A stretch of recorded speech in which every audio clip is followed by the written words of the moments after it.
नमस्कार दोस्तों, stock market के कॉल लर्निंग वीडियो में आपका स्वागत है। तो दोस्तों आज का वीडियो थोड़ा सा बड़ा होने वाला है, तो आराम से देखिएगा, बिना स्किप किए हुए देखिएगा, क्योंकि यहाँ पर हम प्राइस एक्शन की बात करेंगे और इस पूरा जो हमारा वीक निकला है इसके ऊपर एकदम डिटेल्ड में स्टडी करेंगे और मैं बताऊंगा कि क्यों ये वीक बहुत ज्यादा टफ था ट्रेडर्स के पॉइंट ऑफ व्यू से और क्यों मैं बार बार बोल रहा था कि भाई इस वीक में ओवर ट्रेडिंग तो बिल्कुल भी ना करो और अगर मार्केट समझ में नहीं आ रही है तो कोशिश करो कि ट्रेड भी अवॉइड करो, क्योंकि ये जो वीक गया है ये बहुत टफ था और आप लोगों में से बहुत लोग जो डेली इंट्राडे करते होंगे वो कन्विंस भी हो रहे होंगे कि इस वीक में उन्होंने ओवर ट्रेड किया होगा या ऑलमोस्ट अपने पूरे महीने का जो भी प्रॉफिट था, एक बड़ा प्रॉफिट इन लास्ट 4 5 6 डेज में उन्होंने लॉस में कन्वर्ट कर दिया होगा। उसके पीछे का रीजन ये है, तो वो समझने के लिए हम आते हैं यहाँ पर डेली चार्ट पर। मैं कंटिन्यू बोल रहा हूँ कि दोस्तों अगर आप यहाँ पर मार्केट को एक सही मूड में देखना चाहते हो तो वो पहला लेवल ये होगा 24,600 का। डेली और वीकली चार्ट देखना स्टार्ट करिए। खाली इंट्राडे में सुबह खाली आप चार्ट ओपन करो और एक लेवल खींच कर और वहां पर बाइंग सेलिंग करते हो, ठीक है, लेकिन डेली चार्ट पर और वीकली चार्ट पर भी चार्ट की रीडिंग बहुत इंपॉर्टेंट है। जो ये जोन है इसने सबसे बड़ी बात की मार्केट में एकदम हैरान परेशान कर दिया। अगर यहाँ पर कहते के मूवमेंट देखो तो कुछ कैंडल ही खाली आपको दिखेंगी, जैसे कि एक कैंडल ये है, एक कैंडल ये है, फिर एक ये ग्रीन कैंडल, फिर यहाँ पर एक ग्रीन कैंडल, या फिर इसको भी हम कंसीडर कर सकते हैं। तो मतलब ये 4 5 6 कैंडल्स ही हैं, यानी कि 4 5 6 दिन, क्योंकि ये डेली चार्ट लगा हुआ है। बाकी दिन मोस्टली मार्केट साइडवेज रही। इसी वजह से मैं बोल रहा था कि यहाँ पर आप बिल्कुल भी ट्रेड ना करो। अब आप, मुझे नहीं पता कि आप लोग पीसीआर को फॉलो करते हो कि नहीं करते हो, लेकिन सबसे इंपॉर्टेंट चीज यहाँ पर ये थी कि इस दिन से, ये कौन सा दिन है, 23 जुलाई से, इस 23 जुलाई से लेके कल जो वीक एंड हुआ है फ्राइडे तक, यानी कि 1 2 3 4 5 6 7, इन 7 डेज में एक भी दिन पीसीआर हमको 0.4 0.3 या फिर 0.5 पर नहीं देखने को मिला है। इसका मतलब क्या है? इसका मतलब यह है कि पीसीआर इस लेवल पर हमको दिखाई नहीं है। Most of the time PCR हमको 1+ दिखा है। जैसे कि कुछ लोग बहुत सी चीजें फॉलो करते हैं कि एफआई का ओपन इंटरेस्ट क्या है, एफआई की पोजीशंस क्या है, डीआई की, मैं कुछ नहीं देखता हूं। मुझको इंट्राडे के हिसाब से ये पीसीआर सफिशिएंट है मार्केट का फील देने के लिए। कंटिन्यू मैं बोल रहा हूं कि पीसीआर 1 के ऊपर होल्ड कर रहा है, होल्ड कर रहा है, होल्ड कर रहा है। इट मींस की पुट की सेलिंग ज्यादा हो रही है। पुट की सेलिंग ज्यादा होने का मतलब क्या है कि लोग बुलिश हैं। रिटेल ट्रेडर के बस की बात नहीं है कि वो पीसीआर को 1 के ऊपर होल्ड करा लेंगे। किसकी बस की बात है? एफआई और डीआईस की बात है। यानी कि अगर इनका माइंडसेट एक डायरेक्शन का सेट है तो फिर पीसीआर 1 के ऊपर नहीं आएगा। जैसे कि ये मार्च का महीना, इसमें क्या हो रहा था, मार्केट आ रही थी 1.1 1.2, किसी किसी बार 1.5, अदरवाइज 1.1 1.2 से सीधे फॉल करके 0.5 0.4 इवन 0.25 तक भी मैंने पीसीआर देखे हैं। बट यहां पर पीसीआर निफ्टी का कहां तक दिख रहा है? जो मैंने देखा है वो 1.95 तक देखा है।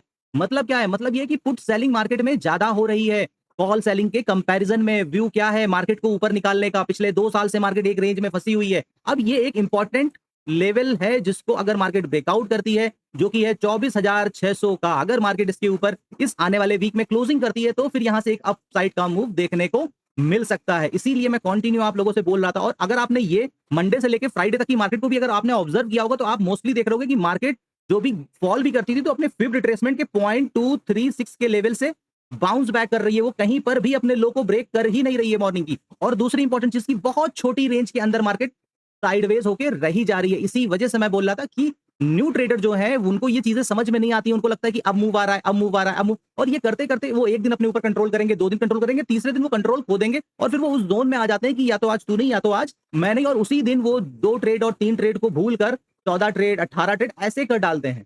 तो यहाँ पर आपको बहुत धैर्य के साथ बैठना पड़ेगा, मार्केट को समझना पड़ेगा कि मार्केट क्या करना चाह रही है। और जब आप मार्केट इसके ऊपर आ जाए, इसके ऊपर आ जाए तो फिर हम फिर से देखेंगे कि निफ्टी 200 220 की रेंज फिर यहां पर मूव करना स्टार्ट करेगा। और दूसरी इंपॉर्टेंट चीज याद रखिए कि जब मार्केट ऊपर जाती है तो मार्केट साइडवेज हो होकर ही ऊपर जाती है।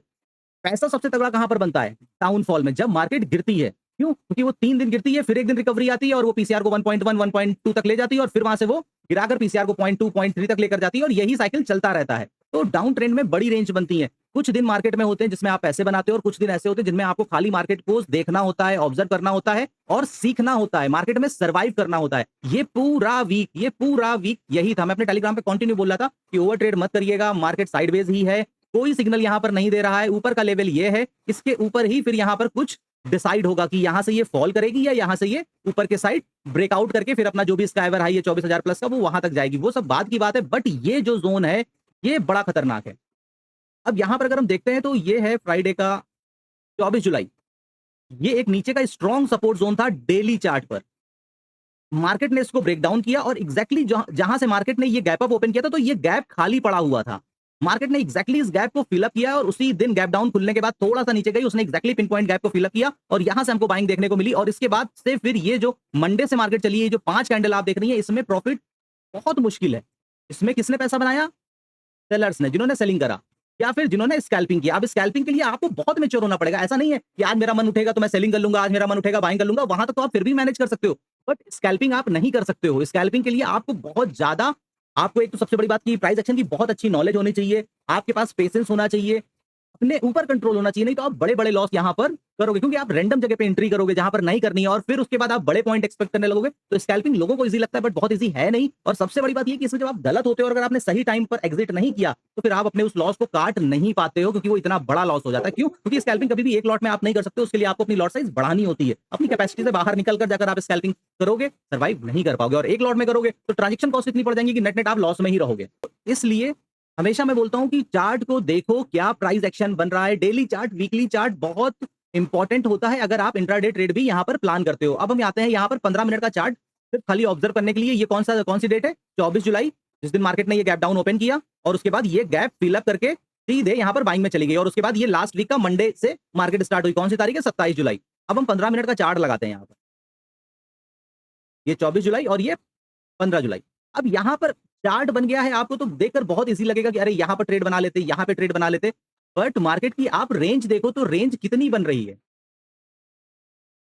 118 120 पॉइंट। आप एग्जैक्टली बॉटम पे पकड़ोगे नहीं, एकदम टॉप पर एग्जिट करोगे नहीं। बीच में आपको ये मार्केट कितनी कितनी देर सता रही है। आप सोचिए कि इस कैंडल के बाद 1 2 3 4 5 6 7 7 कैंडल 15 मिनट की बन गई। उसके बाद जाके फिर ये नीचे आ गई। कोई बैठ नहीं पाएगा। वो क्या करेगा? या तो छोटा मोटा लॉस लेगा, या तो 2-4 पॉइंट का प्रॉफिट लेगा, या फिर वो एट कॉस्ट पर एग्जिट कर देगा। सेम आप अगले दिन की मार्केट देखिए 28 तारीख की, ये 5 मिनट की रेंज के अंदर ही पूरी मार्केट ने साइडवेज कर दिया। आप यहां पर कहां पे प्रॉफिट बना पाओगे? बट आप यहां पर ओवर ट्रेड दबा कर करोगे। मार्केट बहुत संतुलित है, बहुत बैलेंस है, ये सबको चांस देती है।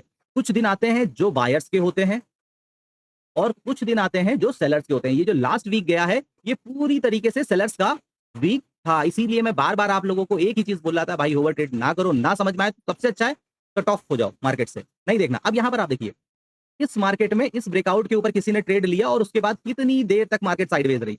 कहां तक एक रिटेल ट्रेडर बैठेगा? फिर ये देखिए, ये 5 मिनट 15 मिनट की रेंज है, इसके अंदर निकाल कर और फिर एक ब्रेकआउट करती है और उसके बाद फिर नीचे आ जाती है, फिर ये ऊपर जाती है। 15 मिनट का चार्ट इसलिए लगाया ताकि आपको थोड़ा सा छोटे में ही सब कुछ दूर तक दिख जाए। तो ये कोई भी मार्केट यहाँ पर ट्रेडिंग के लिए नहीं थी। अब इसमें से होता क्या है, आप बंद करके चले जाओगे, किसी एक दिन आपसे एक बड़ा मूव मिस हो जाएगा, बट ये तो क्लियरिटी हो जाएगी कि मार्केट अब कम से कम एक लेवल को ब्रेकआउट कर दी है या ब्रेक डाउन कर दी है, तो अब अगले दिन मूवमेंट सही होंगे। इसीलिए ऐसी मार्केट हमको सबसे ज्यादा सिखाती है। ऐसी मार्केट ही एक ट्रेडर को ट्रेडर बनाती है।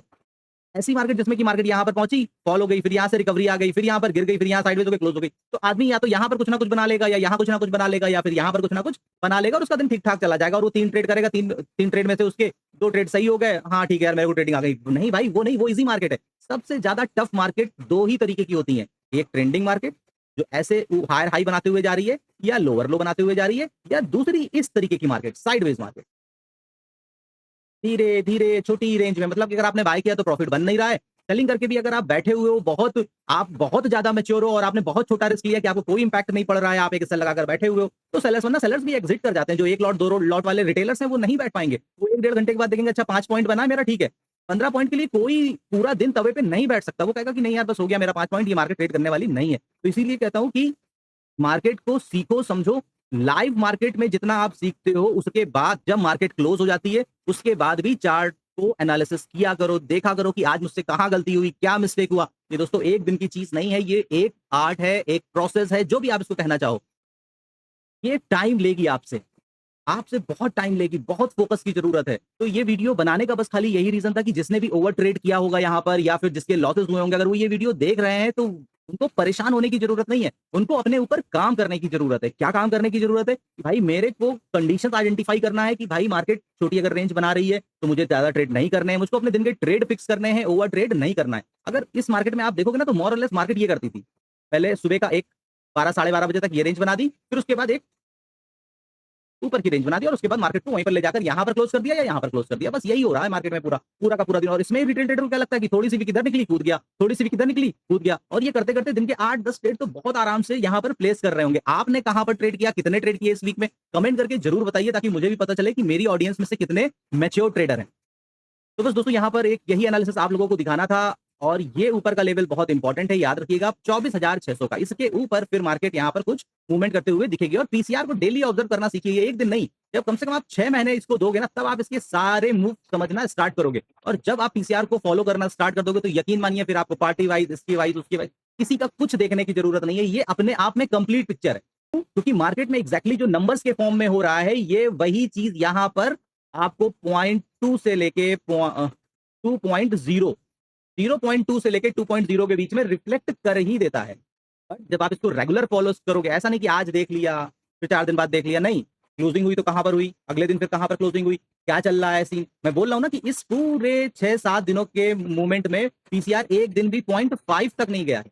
0.4 और 0.3 या 0.2 की बात तो बहुत दूर की बात है, 0.5 नहीं गया है। गलती से भी अगर मार्केट आई है ना तो 1 के नीचे आई है तो 0.7, 0.8 और यहीं से फिर इसको टर्न करा के 1.5 पर। Most of the time PCR यहां पर हमारा 1.1, 1.2, 1.3 प्लस ही ट्रेड करता हुआ दिखा है। तो इसको ऑब्जर्व करना सीखिए और उसके बाद धीरे धीरे आप समझेंगे कि इसकी क्या इंपॉर्टेंस है। तो बस एक यही वीडियो बनाना था दोस्तों। और मंडे मॉर्निंग में फिर अर्ली मॉर्निंग ट्रेड ना करिए, अगर ट्रेड प्लान भी करना है सेकंड हाफ में प्लान करिए। 12 बजे के बाद थोड़ा सा एक डायरेक्शन ऊपर की साइड का, क्योंकि इतने दिनों में कहीं पे भी मार्केट ने पिछले दिन के लो को काटा ही नहीं है। इवन अपना जो सुबह का वो लो बनाती है वहां तक भी नहीं आती। कहां पर आती है, मैक्सिमम 0.236 के लेवल फिफ्थ रिट्रेसमेंट के, या फिर 0.38 के लेवल से, और यहीं से फिर टर्न करके वो ऊपर की तरफ निकल जाती है। तो ये मेरा एक छोटा सा ऑब्जर्वेशन था स्टॉक मार्केट का, जो कि मैंने ऑब्जर्व किया इस पूरे वीक में। तो मुझे लगा कि आपके साथ शेयर करना चाहिए, इससे आपकी भी लर्निंग स्किल इंप्रूव होगी। जिसको लग रहा होगा कि ये देखकर क्या मतलब मिलेगा, तो बहुत लोग अभी भी डेली चार्ट देख रहे होंगे लेकिन उनको ये चीजें समझ में नहीं आ रही होंगी, इसीलिए इसको बनाया है। अब आप ये वीडियो देखिए, उसके बाद डेली चार्ट लगाकर ये सारी चीजों को समझने की कोशिश करिए। तो उम्मीद करता हूं दोस्तों कि आपको मेरा वीडियो अच्छा लगा हो। तो ऐसे लर्निंग वीडियो देखने के लिए अभी तक मेरे चैनल को सब्सक्राइब नहीं किया, सब्सक्राइब कर ले। कल फिर मिलेंगे अगले नए वीडियो में नई जानकारी के साथ। तब तक के लिए नमस्कार।